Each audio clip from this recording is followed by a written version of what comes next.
मैं धन्यवाद दूंगा हमारी पूरी टीम को, क्योंकि 2022 में 2011 से हमारा इंस्टीट्यूट चल रहा है, 2021-22 तक हम लोग आ गए। तो बहुत सारे ऐसे बच्चे थे हमारे जिनकी इच्छा थी कि सर हमने बहुत अच्छे से जेईटी की तैयारी की, लेकिन उसके बाद में अब हम जब पीजी करने जा रहे हैं या फिर हम कोई एग्जाम देने जा रहे हैं, तो ऐसी बहुत सारी कॉलेज है जहाँ पे फैकल्टीज नहीं है, चाहे वो गवर्नमेंट भी हो सकती है और प्राइवेट भी हो सकती है। कुछ ऐसी आज भी अपने राजस्थान के अंदर कुछ ऐसी यूनिवर्सिटीज है जहाँ पे स्टाफ की कमी है। तो लगातार बच्चे इस मांग को उठाते रहे कि सर अपने रॉयल इंस्टीट्यूट के जरिए कुछ ऐसा किया जाए ताकि हम पीजी के अंदर ही संस्थान से जुड़े रहें और कंटिन्यू जो है हम अच्छा रिजल्ट दें। अब जब कोरोना आपका आया था 2020 के अंदर, मार्च की बात है, उस टाइम लगभग सब सिस्टम जो है बंद हो चुके थे ऑफलाइन के। आपका ये एकमात्र ऐसा संस्थान है रॉयल इंस्टीट्यूट उदयपुर जिसने एग्रीकल्चर के अंदर सबसे पहले बच्चों को ऑनलाइन प्लेटफॉर्म दिया। मैं धन्यवाद दूंगा हमारी पूरी टीम को जिन्होंने उस टाइम, क्योंकि एग्रीकल्चर को हम टेक्नोलॉजी की बात करें तो थोड़ा सा साइंस के बच्चों में अगर काउंट करें तो थोड़ा सा अपन इसको पीछे मानते हैं कि नहीं, एग्रीकल्चर में तो ऐसे कोई सोचने वाले है ही नहीं। लेकिन मैं हमारी पूरी टीम को धन्यवाद दूंगा जिन्होंने अपनी जी जान उस कोरोना के वक्त लगाई, और उसका आउटपुट यह है कि 2022 में जो बच्चों की डिमांड थी कि सर कॉलेज में जाने के बाद में हम कैसे पढ़े, क्या पढ़े, सर समझ में ही नहीं आ रहा, सर आगे कोई एग्जाम देने जा रहे हैं तो वहां इंग्लिश है, सर हम हमारे सब्जेक्ट को कैसे स्ट्रॉन्ग करें, इकोनॉमिक्स सर कुछ पता ही नहीं चल रहा, स्टेट सर हवाई नहीं लग रही, सर हम करें क्या पीबीजी के अंदर, कैसे पढ़े हम। तो वहां पे रॉयल का स्टाफ जाके पढ़ा दे, पॉसिबल नहीं, क्योंकि हमारी एक लिमिट है। हम आप जब तक हमारे सामने हो तब तक सेवा दे सकते हैं, लेकिन ये कोरोना की देन थी। यूं कह सकता हूं कि उस टाइम विपरीत परिस्थितियों में हमने डिसीजन लिया, उसी का नतीजा था कि आप सबकी डिमांड पे हमने पीजी का बैच चालू किया।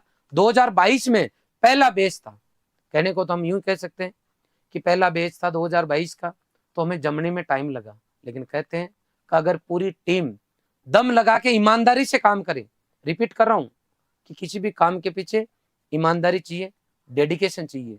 2022 के अंदर हमारा पहला बैच था। इसका मतलब हमने जून 2021 में लगभग प्री पीजी 2022 के लिए बैच लॉन्च किया था।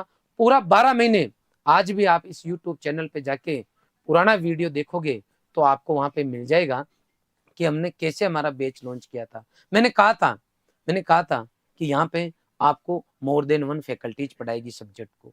कई ऐसे सब्जेक्ट हैं जिनको हमने, मतलब ओवरऑल में पीजी के कोर्स की बात करूं तो लगभग 12 से 15 फैकल्टीज ने लगातार पिछले 3 साल से पढ़ाया, और उसका नतीजा ये रहा कि पहली साल ही हमने सीखने की साल नहीं रखी, सिखाने की साल रखी। और निकिता मील जो सरकारी स्कूल में पढ़ी हुई बच्ची, आरसी कॉलेज उदयपुर में बीएससी करते हुए फाइनल ईयर के अंदर जो बच्ची है, पूरे राजस्थान में निकिता मील फर्स्ट रैंक लेके आई।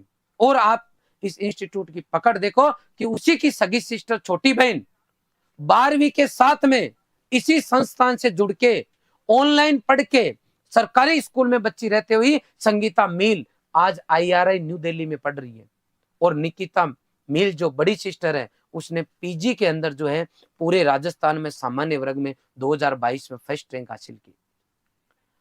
2022 से लगे कहते हैं कि एक बार रैंक के लिए लड़ लो, बस एक बार नाम होने के बाद तो माहौल बन जाता है। माहौल नहीं बनता, यहाँ हर बार कुआं खोदना पड़ता है नया, और उसमें से पानी पीना पड़ता है। इतना आसान काम नहीं।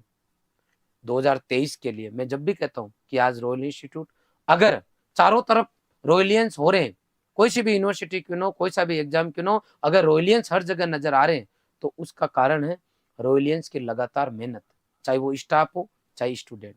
2022 के बाद में 23 का बैच वापस चालू किया, और 2023 में अशोक राठौर जो कि यहीं से करेस कोर्स में जेईटी की तैयारी करके गया, और 2 महीने में बच्चा सेलेक्ट होके कोटपुतली कॉलेज में गया।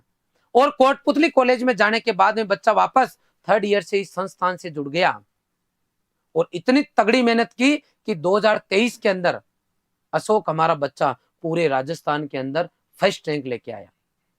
ये देखो, अभी मैं आपको बताऊंगा, इसी 22 तारीख को, 22 जून को राजस्थान के शिक्षा मंत्री श्रीमान मदन जी दिलावर साहब ने उस बच्चे को बाइक देके सम्मानित किया।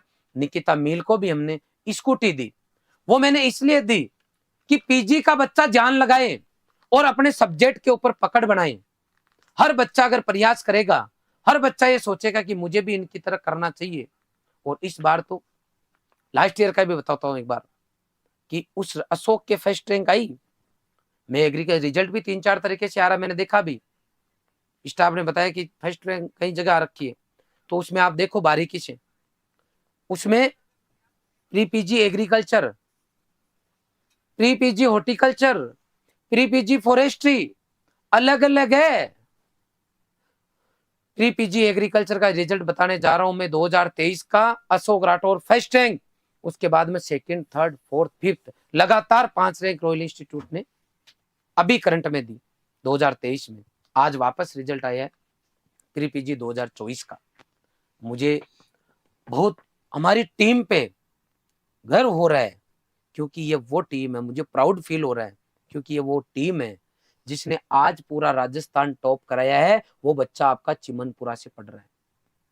कहने का मतलब है, यदि कोई बच्चा ठान ले और स्टाफ दिमाग में यह सेट कर ले कि चाहे बच्चा घर से दूर ही क्यों ना हो, इंस्टीट्यूट से दूर ही क्यों ना हो, अगर वो पढ़ना चाहे तो हम सब दूर बैठे पढ़ा सकते हैं। चिमनपुरा का हमारा बच्चा ब्रजेश कुमार, उस स्कूल, उस कॉलेज में पढ़ा हुआ बच्चा आज पूरे राजस्थान के अंदर सामान्य वर्ग में फर्स्ट रैंक लेके आया है।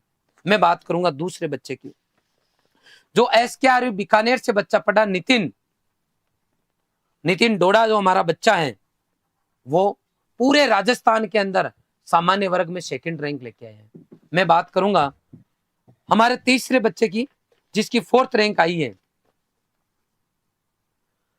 मैं बात करूंगा तीसरे बच्चे की, जिसकी पूरे राजस्थान के अंदर 4th रैंक रही है। ये बच्चा कुमेर भरतपुर पढ़ा है।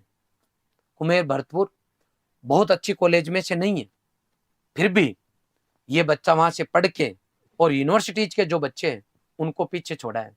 इसका मतलब मैं कहता रहता हूं बच्चों को कि ये सरस्वती माँ है। इसको आप किस तरीके से लेते हो और कब तक लेते हो, उस पर डिपेंड करता है। अगर आपने जेईटी में किसी कारणवश किसी भी वजह से इधर उधर एडमिशन ले लिया और वहां जाने के बाद में आपने ठान लिया कि मुझे पीजी बेस्ट जगह से करनी है और बेस्ट डिपार्टमेंट से करनी है, तो आप कर लोगे बेटा, 100% करोगे। बहुत बहुत बधाई हो बेटा। ये हमारा विनेंद्र सिंह बच्चा है। अगला बच्चा है हमारा बजरंग खुड़कुड़िया, नागौर मेहता सिटी का रहने वाला बच्चा है। मैं हमारा ये बोला अभी कि सर अगर आप उस टाइम ऑनलाइन कोर्स नहीं लाते तो मैं जोधपुर कॉलेज में सेलेक्ट होके नहीं आता। ये बच्चा घर बैठे ऑनलाइन पढ़ के बीएससी कॉलेज के अंदर गया। बीएससी करने की बात कर रहा हूँ, 12वीं के बाद में ये बच्चा ऑनलाइन पढ़ के जोधपुर कॉलेज में एडमिशन लिया और ऑनलाइन ही पढ़ के बच्चा आज पूरे राजस्थान के अंदर हमारा बजरंग जो है 5वीं रैंक एग्रीकल्चर में लेके आया है। पूरे राजस्थान में एग्रीकल्चर के अंदर लगातार 3 साल फर्स्ट रैंक देने के बाद में भी इस बार 2024 में पहली, दूसरी, चौथी, 5वीं सभी बच्चों का रिजल्ट निकालना भी बाकी है। हो सकता है तीसरा बच्चा भी हो और हो सकता है 1 से लेकर 10 तक इस बार हो। पूरा रिजल्ट जैसे ही हम निकालेंगे, मैं एक एक बच्चे का आपको रिजल्ट बताने वाला हूं कि किस तरीके से हमारी टीम मेहनत अगर कर रही है और ये रिजल्ट दे रही है, तो कितना प्रयास बच्चों ने और मैनेजमेंट ने किए हैं। कुछ हॉर्टिकल्चर के लिए अलग एग्जाम लगता है, ये इसका अलग दोबारा फॉर्म है। एक बच्चा जनरल एग्रीकल्चर का बच्चा हॉर्टिकल्चर का पेपर भी दे सकता है, और जो बच्चे हॉर्टिकल्चर से रिलेटेड है वो प्योर हॉर्टिकल्चर का पेपर देते हैं। तो अब हॉर्टिकल्चर के अंदर भी पूरे राजस्थान के अंदर सामान्य वर्ग में रॉयल इंस्टीट्यूट की पहली रैंक भी है और दूसरी रैंक भी है। सबसे पहले तो मैं उन सभी बच्चों से माफी चाहूंगा जिन्होंने अपना रिजल्ट हमें भेज दिया है, लेकिन अभी हमारी टीम जो है पूरे आपको रिजल्ट को अपडेट नहीं कर पाई है। इसलिए कल और परसों तक सभी बच्चों का रिजल्ट निकाल के और हम आपको बताएंगे कि कितने बच्चे ऐसे हैं जिनके बेहतरीन रैंक आई है।